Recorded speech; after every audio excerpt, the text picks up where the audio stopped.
día a día en el trabajo ha evolucionado a lo largo de estos 5 meses de prácticas. Al principio realicé un programa de inserción donde aprendí aspectos generales de SGS, su historia, la cultura de empresa, los diferentes productos, etc. Y luego en una segunda etapa ya me estoy desarrollando profesionalmente dentro de la empresa en diferentes ámbitos.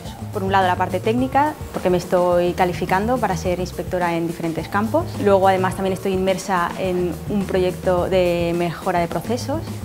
Y por último, también estoy desarrollándome en el departamento de marketing. Considero que la formación que han recibido durante el MBA es muy positiva y en comparación con otros cursos que ofrecen otras escuelas, la principal ventaja que le veo, tanto para el alumno como sobre todo para la empresa, es la visión práctica que tienen estos estudios y el claustro de docentes que tiene la escuela, que es muy enfocado al mundo empresarial. Estoy aplicando muchas cosas de las aprendidas en el MBA.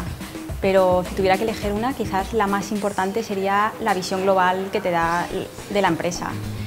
Y luego, además, también han sido muy importantes los valores adquiridos, porque además los valores de EDEM encajan muy bien con los de SGS, donde la pasión y la integridad son valores fundamentales. Esa visión global que tiene el alumno permite integrarla dentro de nuestro día a día, por lo cual estamos muy contentos en los dos aspectos, los dos técnicos que hemos becado a lo largo de estos años, los dos alumnos, ha sido muy positiva su integración. Formar parte de una empresa como SGS, que es líder en su sector, es un privilegio porque estás trabajando con los mejores.